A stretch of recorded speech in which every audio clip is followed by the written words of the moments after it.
अध्याय 5 कर्म संन्यास योग है ना, या इसका एक नाम और है कर्म योग, कृष्ण भावना भावित कर्म।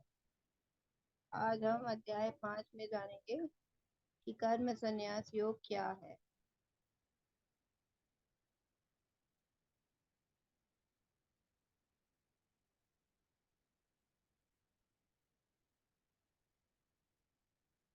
हमने इससे पहले अभी पढ़ा भी कर्म योग पढ़ा था अध्याय 3, और फिर हमने कल पढ़ा था अध्याय 4 ज्ञान योग।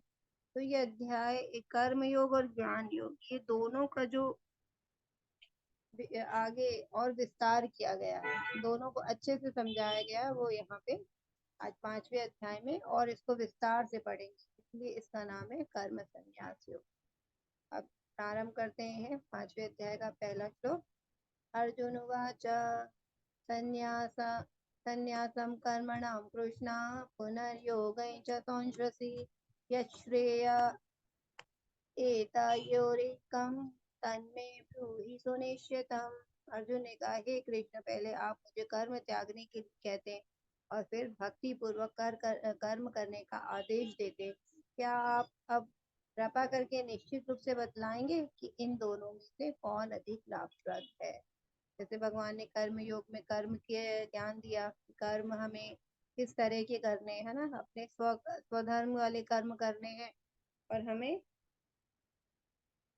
शास्त्रों के हिसाब बताए हुए कर्म करने। और फिर भगवान ने क्या बोला, ज्ञान योग दिया, जब कि हमें ज्ञान के हिसाब से कर्म करने। तो आखिरी में भगवान ने आखिरी श्लोक में क्या बोला था कि तुम ज्ञान को प्राप्त करके, ज्ञान के हिसाब से समझ के कि हमें कौन से कर्म करने और कौन से नहीं करने, उसको समझ के तुम कर्म करो, है ना, और उठो और युद्ध करो। तो यहाँ पे अब अर्जुन फिर थोड़े से भ्रमित हो गए हैं, और वो कह रहे हैं कि तीसरे में तो कर्म करने बोला था, फिर आपने बोला कि ज्ञान योगी जो था, फिर आपने ज्ञान योग दिया, और ज्ञान योग में कहा कि ज्ञानी तो कुछ भी कर्म नहीं करते हैं, उनको कर्म करने की आवश्यकता नहीं है, तो ज्ञान फिर बोला कि ज्ञानी जो होते हैं वो कर्म करते हैं लेकिन ज्ञान को प्राप्त करके करते हैं। तो यहाँ पे वही पूछ रहे हैं अब अर्जुन कि आप मुझे बतलाइए कि मुझे क्या करना है निश्चित रूप से। जैसे यहाँ पे भी श्लोक में है यश श्रेयस, है ना, यश श्रेयस एतयोरेकम। तो यहाँ भी भगवान से क्या कह रहे हैं, जो मेरे मेरे लिए श्रेष्ठ हो वो बताइए। हमेशा अर्जुन ने भगवत गीता में यही बोला है कि जो मेरे लिए श्रेष्ठ है, ये नहीं बोला जो मुझे प्रिय है ना। हम लोग सब क्या करते हैं, वो काम करने के लिए ज्यादा उत्सुक रहते हैं जो हमें प्रिय होता है, जो शास्त्रों में लिखा है। अगर उसके जो हमें प्रिय नहीं रहता, तो फिर हमें वो काम अगर बोल दिया जाए तो फिर हमें करने में, हम वो काम नहीं करते ना, करने में हमें कोई आनंद नहीं आता है। लेकिन यहाँ पे हमेशा अर्जुन हमेशा भगवान से कहते हैं, जो काम मेरे लिए श्रेष्ठ करो, जो मेरे लिए अधिक लाभप्रद हो, ना, दोनों में से जो अधिक लाभप्रद हो या जो मेरे लिए जरूरी है, उस कार्य को आप बताइए। अब यहाँ पे भगवान उनकी शंका को दूर करेंगे अर्जुन की। तो श्री भगवान उवाच संन्यास कर्म योगश्च निःश्रेयसकरो भुवौ तयोस्तु कर्म संन्यासात् कर्म योगो विशिष्यते। श्री भगवान ने उत्तर दिया, मुक्ति के लिए तो कर्म का परित्याग तथा भक्ति में कर्म योग दोनों ही उत्तम है, किंतु उन दोनों में से कर्म के परित्याग से भक्ति युक्त कर्म श्रेष्ठ है ना। इसमें क्या समझ में आ रहा है हमें कि भगवान अर्जुन को कह रहे हैं कि जब हम संन्यास ले लेते हैं, है ना, कि हमें जब पता चल जाता है कि हमारे जीवन का उद्देश्य, मानव जीवन का उद्देश्य संन्यास लेने में, भगवान का नाम लेने में दिन भर, है ना, और अपने, तो अर्जुन ने क्या बोला था तीसरे अध्याय में कि मैं जब ये करना ही है तो मैं पूरे अपने सारे कार्यों को त्याग देता हूँ, जीवन के कर्तव्य को, और मैं जंगल चले जाता हूँ, संन्यास ले लेता हूँ। फिर भगवान ने क्या कहा था, नहीं, तुम अपना कर्म करो, है ना। तो यहाँ भी ये कह रहे मुक्ति के लिए, मतलब हमें अपने जो मनुष्य जीवन है उससे मुक्त होने के लिए हम कर्मों का परित्याग करके हम क्या बन सकते हैं, सन्यासी भी बन सकते हैं जंगल में जाके। ठीक है, ये भी एक रास्ता है। और दूसरा रास्ता क्या है, भक्ति में कर्म करना, कर्म योग करना, और दोनों ही रास्ते उत्तम है। लेकिन भगवान क्या चाहते हैं कि सबके लिए क्या उपदेश दे रहे हैं अर्जुन के उस, मतलब अर्जुन हमारे ही प्रश्नों को रख रहा है ना, तो अर्जुन को भगवान निमित्त बना के हमें क्या बताना चाह रहे हैं कि हमें अपने कर्मों को नहीं त्यागना है, हमें भक्ति युक्त कर्म करने हैं। तो जैसे कल भी हमने जाना था कि जो भी हम कर्म करते हैं, है ना, कृष्ण भावना भावित कर्म हमने जो पढ़ा था, वही चीज आगे यहाँ पे विस्तार है कि हमें जब हम कोई भी कर्म करते हैं और उसको भगवान श्री कृष्ण से जोड़ देते हैं, तो वो हमारा क्या कृष्ण भावना भावित कर्म बन जाता है ना। तो वो भक्ति युक्त कर्म है, क्योंकि भगवान से जुड़ गया तो वो हमारी हर चीज वो भक्ति बन गई। तो वो हमें भक्ति युक्त कार्य करना है। तो इससे ये हुआ कि हम अपने जीवन के जितने भी हम जहाँ भी हैं, हमारे जो भी दायित्व हैं, उन दायित्वों से हमें भागना नहीं है। उन दायित्वों को हमें करते हुए भगवान की सेवा, उस उन दायित्वों को भी हमें अपने भगवान से जोड़ देना है। ये भगवान, ये आपके ही दायित्व हैं, दिए हुए हैं, तो मैं आपकी प्रसन्नता के लिए कर रहा हूँ। तो हम उस कर्तव्य को कर जरूर रहे हैं, लेकिन वो हमने भगवान से जोड़ दिया तो वो हमारी भक्ति बन गई। तो जब वो भक्ति बन गई है तो वो ज्यादा श्रेष्ठ है ना, भक्ति युक्त कर्म ज्यादा श्रेष्ठ है।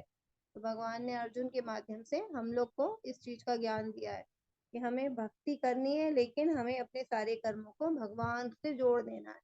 तो वो भक्ति में कर्म बन जाएंगे। हमें भक्ति करने के लिए जरूरी नहीं है कि सारा दिन हम भगवान का मतलब भगवान की सेवा में लगे रहे और अपने घर परिवार वालों की का कोई कार्य ना करे। बोले हम तो भक्ति कर रहे हैं ना, भगवत गीता में लिखा है भगवान ने कि भक्ति करना है तभी तुम मनुष्य योनि से मुक्त हो गए। तो भक्ति का मतलब ये नहीं है कि हम सारे कार्य अपने छोड़ के दिन भर भक्ति में लगे रहे। यहाँ पे इस चीज को मतलब अच्छे से भगवान ने बताया है। ठीक है, आगे बढ़ते हैं। कर्म योग या कर्म संन्यास, है ना। अब दोनों में से कर्म योग और कर्म संन्यास, कर्म संन्यास मतलब सारे कर्मों को त्याग करके हम संन्यास ले लें और जंगल चले जाओ। और कर्म योग क्या है, मैंने बताया था, हम दूसरे अध्याय से पढ़ रहे हैं ना। कर्म योग मतलब कि अपने सारे कर्मों को जब हम भगवान से लगा देते हैं, भगवान से जोड़ देते हैं। योग का मतलब हमने जाना था ना, जुड़ना, जोड़ना। तो अगर हम अपने कर्मों को भगवान से जोड़ देते हैं तो वो कर्म योग बन जाता है। अब यहाँ पे यही सवाल को भगवान और अच्छे से आगे विस्तार से समझाए। श्रेयस नित्य सन्यासी यो न द्वेष्टि न कांक्षति निर्द्वंदो हि महाबाहो सुखम बंधात प्रमुच्यते।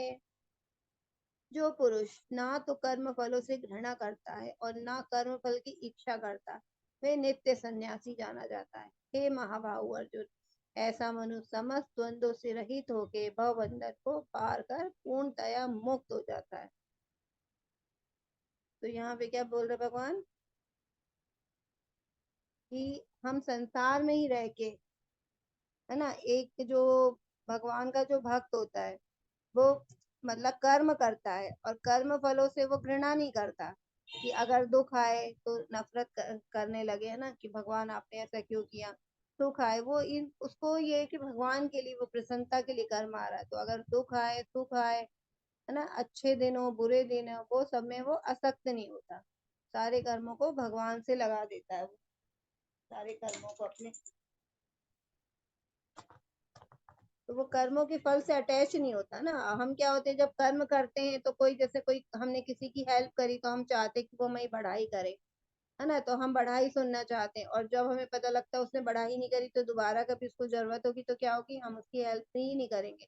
अरे उसकी हेल्प करो, वो तो हमको बढ़ाई नहीं करता हमारी, है ना। तो क्योंकि हम लोग क्या होते हैं, कर्म करके जो उससे फल मिलता है उसमें हम लोग आसक्त हो जाते हैं। लेकिन यहाँ पे भगवान कह रहे हैं कि जो भक्त होते हैं वो कर्म फलों से घृणा भी नहीं करते और इच्छा भी नहीं करते। मतलब अगर फल तो मिलना ही है, क्योंकि हमारे हम कुछ भी कर्म करें, क्योंकि भगवान ने ये तीसरे अध्याय में बोला है कि हम बिना कर्म करे तो रह ही नहीं सकते हैं। हम कुछ भी कर्म करेंगे अपने, चाहे दैनिक जीवन को सही तरीके से जीने के लिए भी हम कर्म करते हैं, वो नित्य कर्म होते हैं ना। तो नित्य कर्म भी होते हैं हमारे, कुछ हम अपनी इच्छा से भी करते हैं कि जिसमें हमारी इच्छा रुचि हमारी उसके हिसाब से भी कर्म करते हैं। तो बोले हम कर्म कैसे भी करें, हम उसके फल तो हमें उसके मिलेंगे ही मिलेंगे। ना हम कर्म करे बिना कभी रह सकते, और हम जब भी कर्म करेंगे तो उसका फल तो मिलेगा, लेकिन हमको उसके फल से असक्त नहीं होना है। जो भी फल मिलेगा, जब हम सोच देंगे कि ये काम हमने भगवान के लिए कर दिया, तो अब भगवान हमें चाहे सुख में रखे चाहे दुख में रखे, उसका परिणाम हमें कुछ भी मिले उसमें हमें प्रसन्न रहना है ना, उसमें हमें समभाव रखना है। जो भी मिला, जैसे हम भगवान को जो भी अपन अर्पण करते हैं उसके बाद भगवान हम पे कृपा करते हैं ना। तो उसको कृपा की दृष्टि से देखना है कि हमें जो भी मिल रहा है वो भगवान का प्रसाद है, कृपा है हमारे ऊपर। तो इसीलिए हमें जो भी है उसको भगवान के का ही प्रसाद मानना चाहिए। तो जो पुरुष भक्त होते हैं वो कर्म फलों से घृणा नहीं करते, न कर्म फलों की इच्छा करते, वे नित्य सन्यासी जाने जाते हैं। हे महाभाव अर्जुन, ऐसे मनुष्य समस्त द्वंद्वों से रहित होके भव बंधन को पार कर पूर्णतः मुक्त हो जाते हैं। अब द्वंद्व क्या होते हैं? सुख दुख, हानि लाभ, जय जय पराजय, है ना। हम इसमें हमेशा बंध जाते हैं। कोई चीज में हमें जीत मिलती, कोई में हार मिलती है, कभी हमें लाभ होता है, कभी हमें हानि होती है, कभी सुख होता है, कभी दुख होता है, कभी हमें किसी से ज्यादा आसक्ति होती है, किसी से नफरत होती है। हम ये द्वंद्व होते हैं हमारे जीवन के, तो हम इन द्वंद्वों में फंसे रहते हैं। लेकिन जो सन्यासी होते हैं, जो भगवान के भक्त होते हैं, वो हमेशा इन सब चीजों से मुक्त रहते हैं, वो इन सब चीजों की परवाह नहीं करते, इसीलिए वो ये संसार में रहते हुए भी वो इस संसार में मुक्त कहे जाते। तो भगवान ये आखिरी में क्या बोल रहे हैं इस श्लोक के द्वारा? कह रहे कर्म फल का त्याग करो, है ना। क्योंकि हमें हमेशा आसक्ति किससे होती है?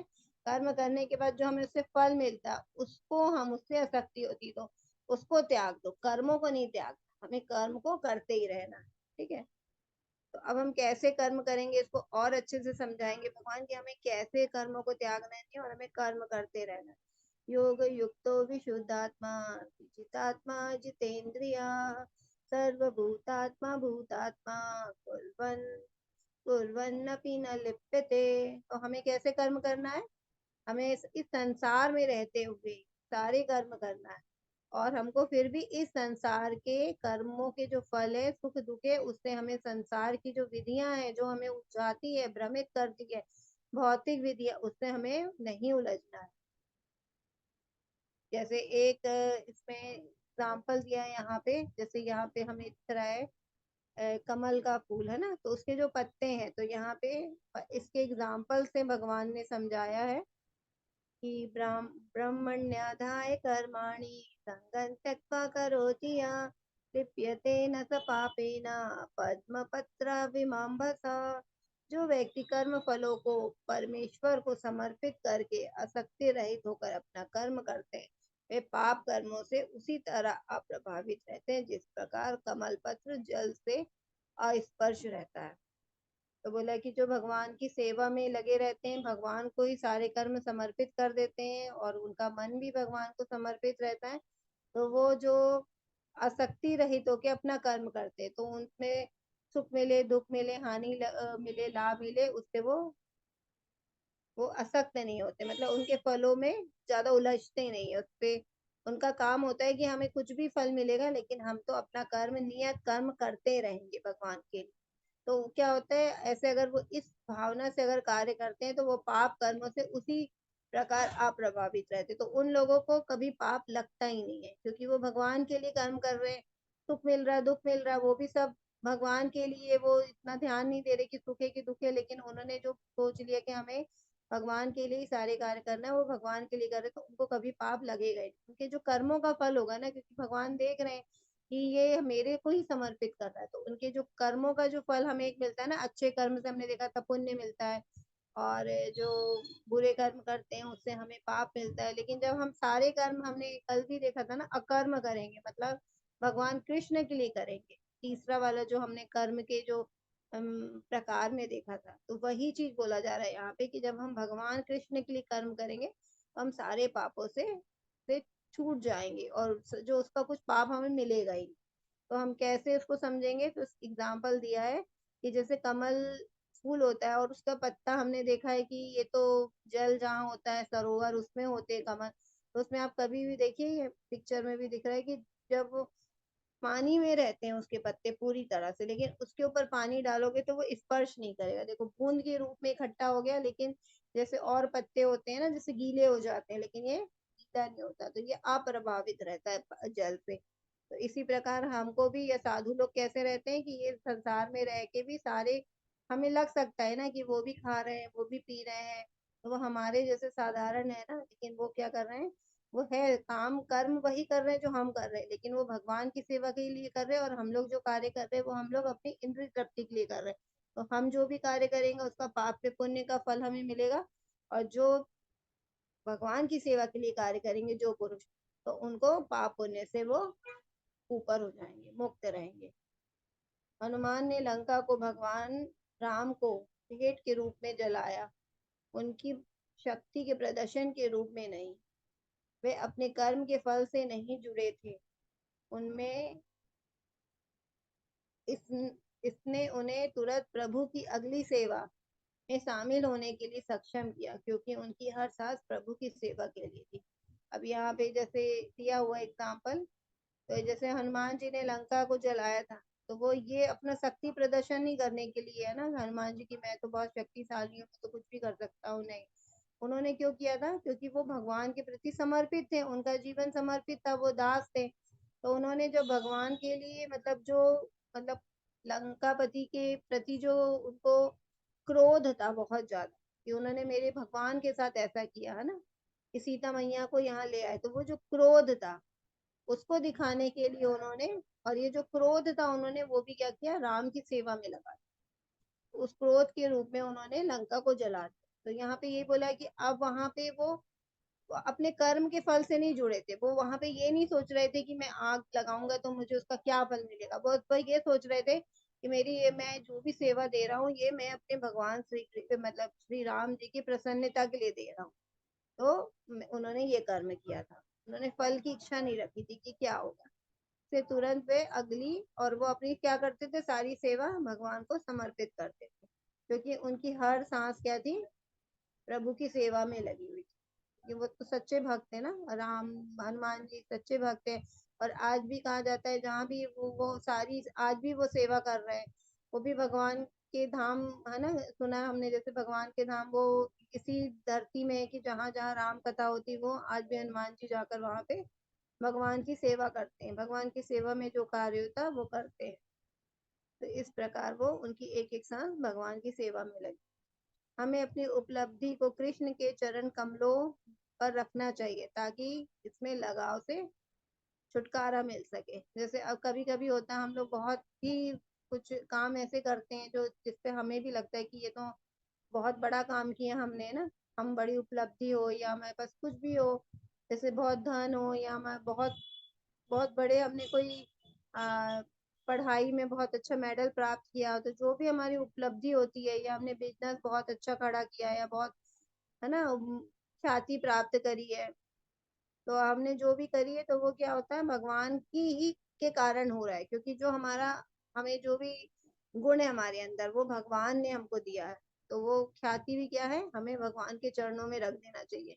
अगर हम सोचेंगे, अगर हम उसके फल से असक्त हो गए कि ये तो मैंने किया है, मैंने इतना धन कमाया है, मैंने ही उपलब्धि, मैं टॉप आया हूँ स्कूल में तो मैंने मेरी मेहनत थी, जब हम ऐसा सोचते हैं तो क्या होता है, हम उसके पाप कर्मों के फल से बंध जाते। लेकिन हम जब ये सोचते कि नहीं, ये सब चीजें भगवान ने हमें गुण दिया और हमें ये भगवान की सेवा में लगानी है, तो हम अपनी किसी भी गुण को, हमारे पास कोई भी गुण की अधिकता हो या हमारे कोई भी गुण अच्छा हो, जिसको जैसे पेंटर है, अच्छी पेंटिंग आती है तो उसको भगवान की सेवा में लगाना चाहिए। जो गाना अगर गायक है वो भी को सेवा करनी चाहिए, तो भजन गाने चाहिए है ना। तो ऐसे हमारे पास कुछ भी होता है हम भगवान की सेवा में उस गुण को लगा सकते हैं, और हमें ऐसे ही करना चाहिए, नहीं तो क्या होता है, हम इसके बंधन से, कर्मों के बंधन से बन जाते हैं। तो बोला जो आप भगवान की सेवा में हर कर्म को अपने लगा देते हैं, वो उसके लगाव से छुटकारा उनको मिल जाता है।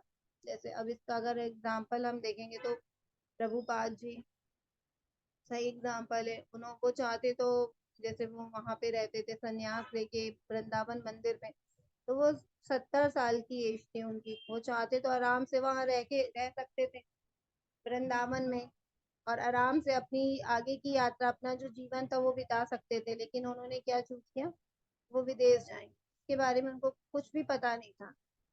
तो कई लोगों ने उनसे कहा भी कि अगर आप वहां जाएंगे तो फिर आपको वहां के जैसे लोगों का व्यवहार करना पड़ेगा। तो उन्होंने कहा था कि मैं वहां पे जो जा रहा हूँ, तो मैं वहां पे कुछ अपनाने के लिए नहीं जा रहा हूँ, मैं अपने भगवान को भगवान के भक्त बनाने जा रहा हूँ, तो मैं अपने जो गुण है वहां देने जा रहा हूँ, वहां से कुछ मैं लेके नहीं आऊंगा। तो वो प्रभुपाद जी गए, और फिर वहां पे जो इतने मतलब हर चीज भारत से अलग थी, नियम वहाँ के अलग थे, वहाँ की जो संस्कृति थी अलग है, उनको तो किसी भी चीज का मतलब वो नहीं था, किसी भी चीज का ज्ञान नहीं था। खाना पीना उनका, रहना सोना, सड़कों में पड़े रहते थे शराब पी के, तो ऐसे उनका जीवन बहुत ही पशुओं जैसा जीवन था। तो उसके बाद भी प्रभुपाद जी ने उनको ही धीरे धीरे करके शुद्ध किया, उनको भी भक्ति दी, और उनको भी आज वो इतने अच्छे डेवोटी बन गए हैं। जो कभी कृष्ण का नाम नहीं जानते थे, वो भी आज हरे कृष्ण का महामंत्र जप कर रहे हैं। तो ऐसे होते हैं। तो अगर वो सोचते कि मैं क्यों जाऊं विदेश, है ना, मैं तो अपना यही भगवान की भक्ति कर रहा हूँ। लेकिन जो सन्यासी मतलब जो भक्त होते हैं भगवान के, वो कर्म फलों से बनते नहीं है। उनका कहना है कि मेरा काम है कर्म करना, अब उसका रिजल्ट अच्छा है बुरा है सब भगवान के चरणों में समर्पित कर देते हैं। तो वही हुआ, फिर उन्होंने वैसे किया, फिर भगवान ने क्या किया, उनको फिर उसका फल दिया। भगवान जब देखते हैं कि कोई हम मेरे लिए कार्य कर रहा है, तो भगवान फिर उसको फल भी अच्छा देते हैं ना। तो वो आज इतना उन्होंने इतने मतलब 10 सालों में जो कोई नहीं कर पाया, विदेशों में इतना ज्यादा प्रचार किया भगवान का, और इतने 10 साल में 11 साल में उन्होंने 108 मंदिर बना दी, जो कि किसी भी हालत में बहुत ही इम्पॉसिबल है। जहाँ जब वो गए थे तो कुछ भी नहीं जानते थे, ना रहने का पता था ना खाने का पता था, वहाँ के लोग कितना इन्हें परेशान करते थे, फिर भी इन्होंने वहाँ पे भक्त बनाए, और फिर धीरे धीरे विदेशों में इतने मंदिर बनाए। तो ये होते भक्त। अगर वो फल पहले सोच लेते कि मैं वहां जाऊंगा, लेकिन वहां पे तो ऐसा होता है वैसा होता है, तो मैं कैसे वहां कर्म करूंगा, तो वो फल से बन जाते कि मैं कर पाऊंगा कि नहीं कर पाऊंगा भक्ति, या लोगों को भक्त बना पाऊंगा। हो सकता है मैं भी पूरी तरह से भक्ति ना कर पाऊँ वहां का, क्योंकि वातावरण ऐसा नहीं है ना, वहाँ का वाइब्रेशन ऐसा नहीं है, भक्ति नुमा नहीं है वहां पे। तो अगर वो ये सोचते रहते तो वो फिर कभी जाते ही नहीं। लेकिन उन्होंने सोचा कि जो होगा भगवान संभालेंगे, और उन्होंने कहा भी था कि भगवान मैं तो यहाँ पे आ गया हूँ। जब वो वहां पहुंचे, तो जब उन्होंने वहां का माहौल देखा तो बहुत ही अलग था, सब कुछ डिफरेंट था, यहाँ से बिल्कुल अपोजिट था कहना चाहिए। तो फिर उन्होंने भगवान से प्रार्थना करी कि आपने मुझे यहाँ भेज ही दिया है, तो मेरे सारे शब्द आपके होंगे, अब आप ही इसकी लाज रखिएगा, कोई सुने या ना सुने, मेरा काम है आपकी आपके शब्दों को इन लोग तक पहुंचाना। बाकी वो मेरा कितना सुनेंगे और कितने भक्त बनेंगे मुझे नहीं मालूम, और मुझे आपने यहाँ क्यों भेजा मुझे ये भी नहीं मालूम, लेकिन आपने मुझे भेजा है तो फिर मैं वो आपका सेवक बन के आया हूँ, और मैं आपके नाम का प्रचार करूँ। तो वो कर्म के बंदा, वो फलों को नहीं सोचा उन्होंने, बस उन्होंने कर्म करने की सोचा कि भगवान ने मुझे दिया है तो मैं अपने पूरे कर्म करूंगा। अब यहाँ पे जैसे हमने अभी तक कर्मों की बात करी ना, जैसे अभी तीसरे अध्याय में कर्म योग था, अब चौथे में हमने पढ़ा था ज्ञान योग था, अब यहाँ से ज्ञान की बातें होंगी। तो मैंने कहा था ना कि कर्म योग और ज्ञान योग दोनों का विस्तार है इसमें, उसी को और भी ज्यादा आगे बढ़ा के भगवान ने इस वाले अध्याय में बताया। और यहाँ पे ये बताया कि ज्ञानी की दृष्टि कैसी होती है, एक जो ज्ञानी होता है उसकी दृष्टि उसको कैसी रखनी चाहिए अपनी। विद्या विनय संपन्ने ब्राह्मणे गविहस्तिनि तुरी चैव सर्वपाकेजा पंडिता पंडिता समदर्शिनाः। विनय विनम्र साधु पुरुष अपने वास्तविक ज्ञान के कारण एक विद्वान तथा विनीत ब्राह्मण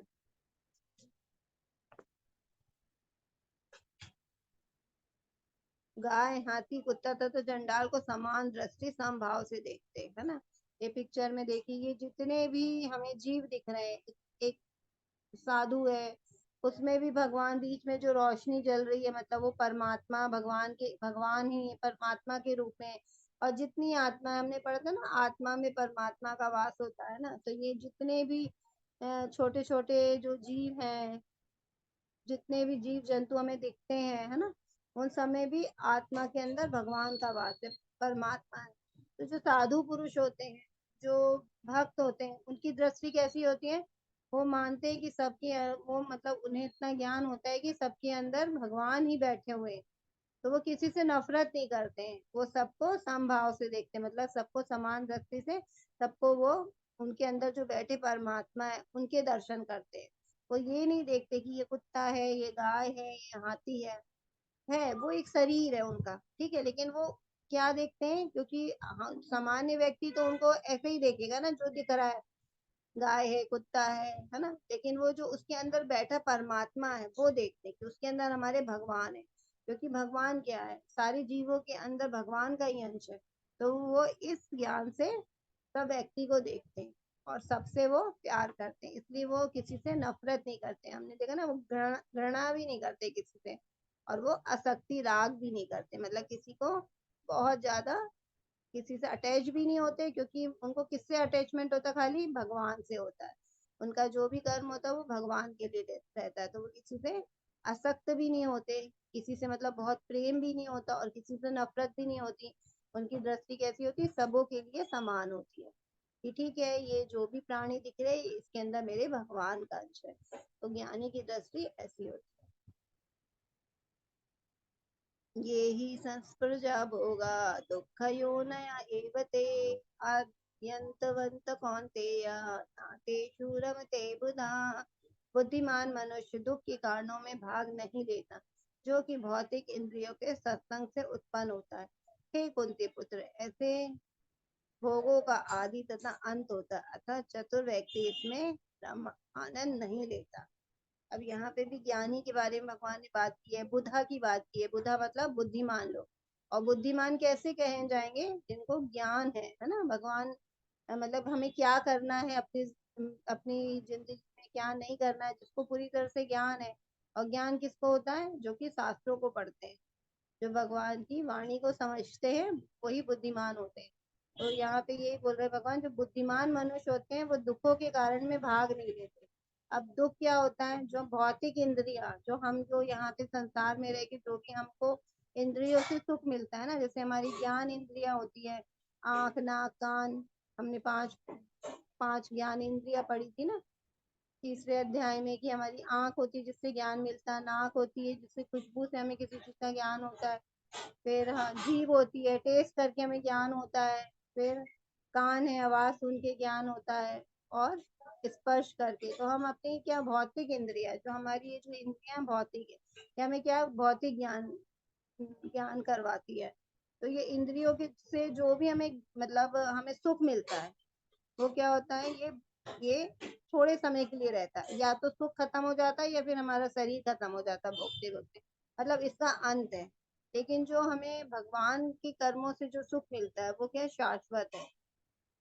तो जो बुद्धिमान लोग होते हैं, ये भौतिक जो क्षणिक सुख होते हैं, है ना, थोड़े समय के लिए हमें सुख मिलता है, उस सुख में वो कभी भी अपने आप को लिप्त नहीं करते। उनको मालूम होते हैं उनके जीवन का उद्देश्य क्या है ना।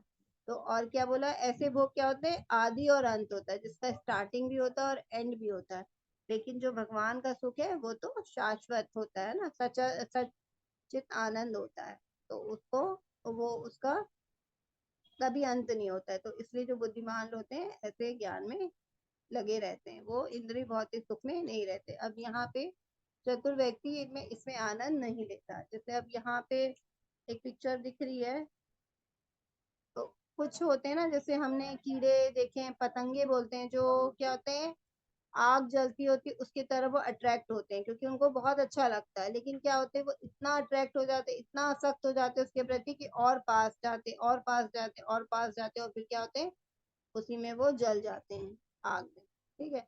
और फिर हिरण है, जो हिरण होता है कि उसको बहुत तेज दौड़ता है, उसको कोई पकड़ नहीं सकता। लेकिन क्या होता है, उसको जब शिकारी आता है तो क्या होता है, उसको संगीत सुनाता है, तो उसको एक स्पेस मतलब एक अलग टाइप का संगीत पसंद होता है, और शिकारी उस टाइप के ही संगीत बजाता है। तो क्या होता है, वो सुनने के लिए सुनता रहता, और कहाँ से आवाज आ रही उसकी तरफ जाता है। तो फिर क्या होता है, वो शिकारी के द्वारा मारा जाता है।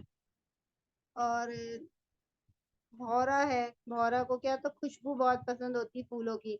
तो फूल जब खिलते हैं तो उसकी तरफ बहुत ही मतलब मादकता से उसकी खुशबू लेते लेते लेते लेते उसी के अंदर उसके आसपास ही घूमता रहता है, और उसके बीच में रस लेता है। तो जैसे कुछ होते पौधे की मतलब रात होने शाम होने वाली होती तो फूल बंद होते हैं, लेकिन वो उसमें इतना आसक्त रहता है,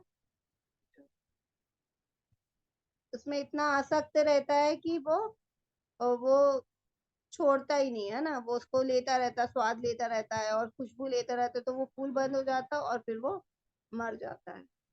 और ये मछली है, मछली के अपने स्वाद में आसक्त रहती है। उसको कैसे पकड़ते हैं ना, जबकि पानी में पकड़ना तो कितना मुश्किल है, लेकिन उसको जब कांटे में कुछ खाने की वस्तु डाली जाती है तो वो उसको उसका स्वाद लेने आती है और वो कांटे में फंस जाती है। ठीक है, तो वो और ये हाथी है, हाथी को जब पकड़ना होता है तो क्या करते हैं, उसको एक हथनी लाई जाती सामने और उसको पेड़ से बांध देते हैं और उससे पहले एक गड्ढा करके उसको पेड़ पौधे से ढक देते हैं। और फिर जब उसको वहां से दिखाते, हाथी देखता है तो आता है यहाँ पे, तो वो भी बीच में गड्ढे में गिर जाता है। तो मतलब हमने देखा कि हर कोई अपनी इंद्रियों के बस में आके अपना नाश कर लेता है। तो और ये तो मतलब यहाँ तो हमने देखी कि सबकी एक एक इंद्रिय बलवान है, लेकिन मनुष्य में क्या पांचों इंद्रिय बलवान है। जो अभी मैंने ज्ञान इंद्रियों की बात करी, पांचों इंद्रिया, तो इनके तो पांचों घोड़े कंटिन्यू दौड़ रहे हैं, इधर उधर, कोई इधर, तो इनको कंट्रोल करना बहुत मुश्किल है। तो मनुष्य तो अगर किसी इंद्रिय सुख में भागेगा तो उसका पतन होना भी संभव है। इसलिए हमें जो ज्ञानी लोग होते हैं वो इंद्रिय सुख में ना जाके वो भगवान की सेवा में ही सारे कार्यों को अपने लगाते हैं। अब ये वाला श्लोक है, बहुत इंपॉर्टेंट है, इसको हम समझेंगे। भोक्ताराम यदि तपसाम सर्वलोक महेश्वरम सुहृदं सर्वभूतानां ज्ञात्वा मां शांति मृच्छति। मुझे समस्त यज्ञों तथा तपस्याओं का परम भोक्ता, समस्त लोकों तथा देवताओं का परमेश्वर एवं समस्त जीवों का अपकारी एवं हितैषी जानकर मेरे भावनामृत में पूर्ण पुरुष भौतिक दुखों से शांति लाभ प्राप्त करता है। अब यहाँ भगवान ने शांति सूत्र दिया है, वाले श्लोक को बोलते हैं शांति सूत्र। क्यों बोला गया है? क्योंकि यहाँ पे हमको इसको अगर समझ लेंगे तो हमारे जीवन में जितनी भी अशांति है वो सब शांत हो जाएगी। तो क्योंकि हमें असली कारण पता चल जाएगा कि हमारी हम जो भी अशांति हमारे जीवन की, वो हमारे जीवन में अगर हम भगवान को शामिल कर लेंगे तो फिर वो सब शांत हो जाएगी। तो उसको कैसे हमको समझना है श्लोक का? मुझे भगवान क्या है हमारे जीवन में? समस्त यज्ञों तथा तपस्याओं का परम भोक्ता है। हम लोग क्या सोचते हैं कि भोक्ता हम है, ये सारे सुख है जो हमारे लिए हमें भोगने हैं, है ना। तो ये जो भोगते हम जो जीवन में सारे भोग, इसी को यही हमारे जीवन में दुखों का कारण बनते हैं। जब हम मान लेंगे कि ये सारे सुख किसके लिए? भगवान के लिए, क्योंकि बनाया किसने संसार को? भगवान ने बनाया। तो ये सारे यज्ञ और तपस्याओं का भोक्ता कौन है? भगवान है। तो जब हम भगवान को ही भोक्ता मानेंगे और हम अपने आप को क्या मानेंगे? भगवान का दास मानेंगे, तो हम कभी भी इन भोगों में नहीं लिप्त होंगे और हम कभी भी दुख के कारण नहीं बनेंगे। समस्त लोकों तथा देवताओं का परमेश्वर, तो भगवान कृष्ण क्या है? जितने भी लोक हैं और जितने भी देवता हैं उसके परमेश्वर है। तो ये हमें जानना। और क्या? समस्त जीवों का उपकारी तथा हितैषी जानकर, तो भगवान क्या है? हर उपकारी तथा हितैषी, मतलब हमारा सबसे अच्छा मित्र कौन है दुनिया में? भगवान है। जब अगर हम भगवान को अपना मित्र बना लेंगे, क्योंकि वो भगवान सबसे शक्तिशाली है, वो कुछ भी कर सकते हैं भगवान। तो जब अगर भगवान को हम मित्र बना लेंगे तो हमें किसी भी चीज का भय नहीं रहेगा। जैसे कई बार होता है कि कोई बहुत मित्र हमारा होता है, बड़े ऊंचे पद पे होता है, तो हमें डर नहीं होता है ना। कोई हमें तकलीफ देता, हम कहते हैं अरे हमारा मित्र तो बहुत ऊंचे पद पे, अभी हम एक फोन लगाएंगे और वो हमारे दुख को खत्म कर देगा ना।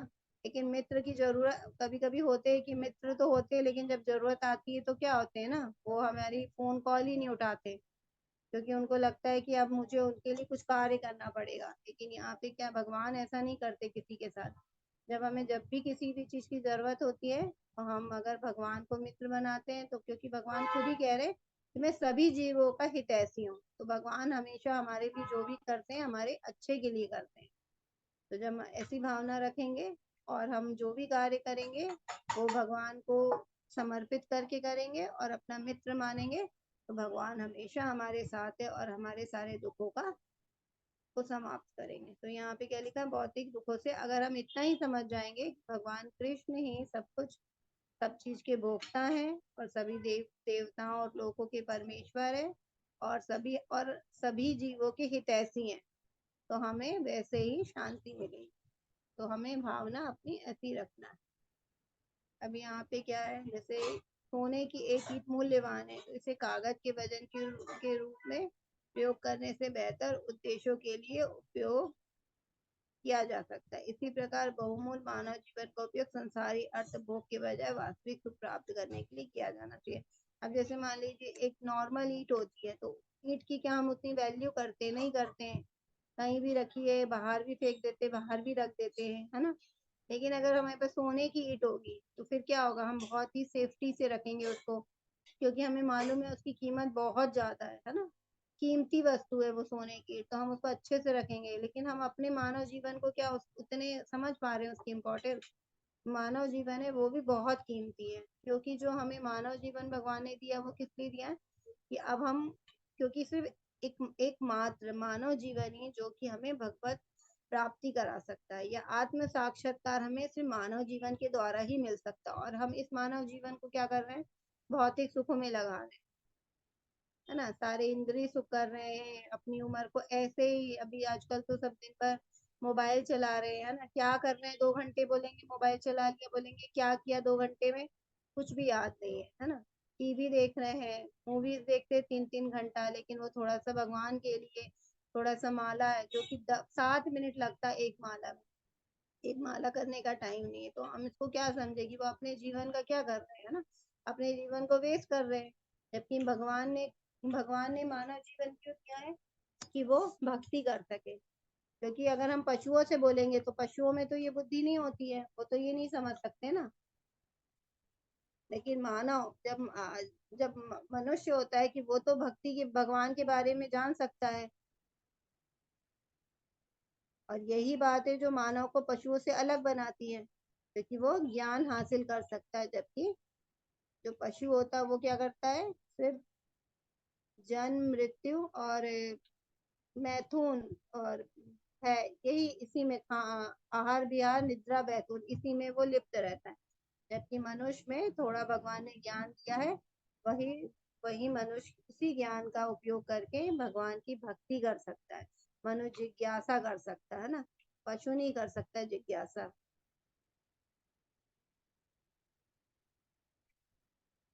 इसलिए मनुष्य को अपने जीवन को उपयोगी बनाना चाहिए और भगवान की भक्ति करना चाहिए। इस प्रकार हम सोने की का मूल्य जानते हैं, तो हमें अपने मानव जीवन के मूल्य को भी समझना चाहिए और उसको सही जगह पे उपयोग करना चाहिए ना, इस मानव जीवन का उचित उपयोग करना चाहिए। अब आज हम ये पढ़ते हैं प्रभुपाद जी के, आज का अध्याय बहुत छोटा है। अब हम ये पढ़ते हैं प्रभुपाद जी ने और क्या बोला हमें इस यह 5वां अध्याय कृष्ण भावनामृत की, जिसे समानतया कर्म योग कहते हैं, व्यवहारिक व्याख्या है। यहाँ पर इस प्रश्न का उत्तर दिया गया है कि कर्म योग से मुक्ति किस तरह प्राप्त होती है। कृष्ण भावनामृत में कार्य करने का अर्थ है भगवान के पूर्ण ज्ञान के साथ कर्म करना, है ना। तो अभी यही अर्जुन का प्रश्न था ना कि ज्ञान भी हो गया है, कर्म की भी बातें हो ली, लेकिन कर्म कैसे करने, तो भगवान ने बोले पहले पूर्ण ज्ञान लो फिर कर्म करो। क्योंकि हमें अगर कर्म कैसे करने हैं, कर्म तो कर ही रहे हैं हम, बिना कर्म करे नहीं रह सकते। लेकिन अगर हमें ज्ञान नहीं होगा कि हमें कर्म कैसे करने हैं, तो फिर हम विकर्म भी कर सकते हैं, है ना। गलत काम भी जो शास्त्रों में लिखा है वो करेंगे तो फिर हम पाप भोगना पड़ेगा, हमें उसका फल मिलेगा। तो इसलिए अगर हम पूरी तरह से ज्ञान प्राप्त कर ले पहले, और भगवान का भी उद्देश्य यही है कि पूर्ण ज्ञान के साथ कर्म कर, ऐसे कर्म दिव्य ज्ञान के से भिन्न नहीं होता। प्रत्येक कृष्ण भावना में भक्ति योग है और ज्ञान योग यह पथ है।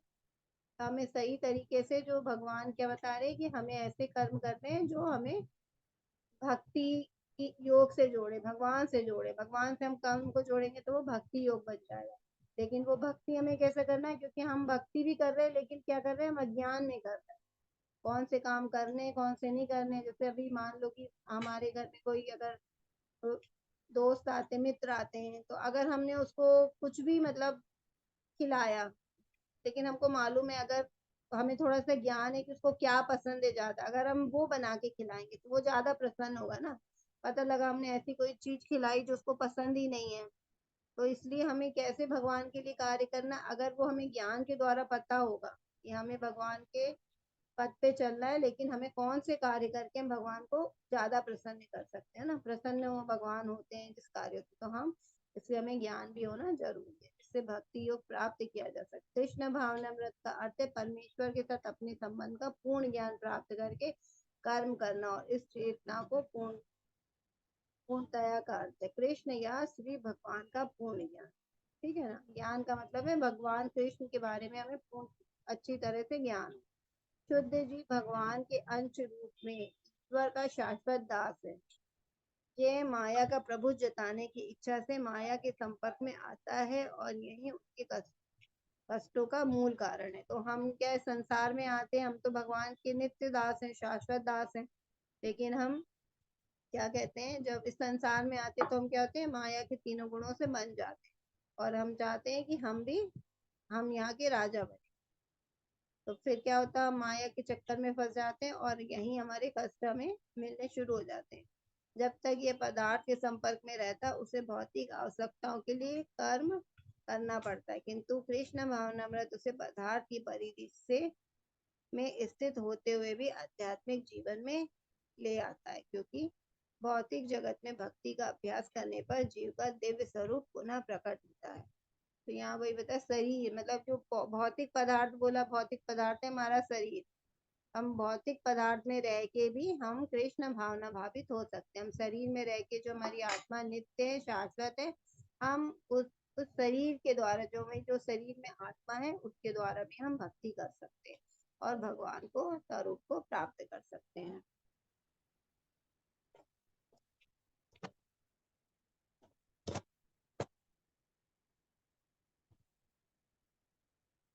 हरे कृष्णा। आज का अध्याय हमारा हरे कृष्णा माता जी। पूर्ण हुआ। आप लोग के कोई प्रश्न है तो आप लोग पूछ सकते हैं या चैट बॉक्स में लिख सकते हैं। मैं सबको है ना अनम्यूट कर देती हूँ, फिर हम सब अपने क्वेश्चन आप लोग पूछते हैं। माता जी, प्रभु जी, आप लोग अनम्यूट करके प्रश्न करिए। हरे कृष्णा। हम्म। हरे कृष्णा। जैसे किसी का कोई आज के क्लास कक्षा से रिलेटेड कोई प्रश्न है तो आप पूछिए प्लीज। अनम्यूट कर लीजिए अपने आप को।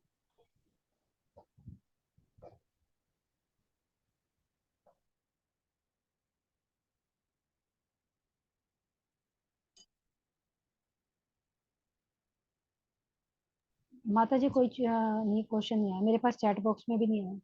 जी ठीक है माता जी। सबको क्लियर हो गया, मतलब आज का अध्याय ना, मैं ये समझू। ठीक है माता जी। ठीक है, आज की कक्षा हम संपूर्ण करते हैं और फिर कल हम मिलेंगे 6वें अध्याय के साथ, जिसका नाम है ध्यान योग। हरे कृष्णा। एक मिनट, रिकॉर्डिंग बंद नहीं करी मैंने।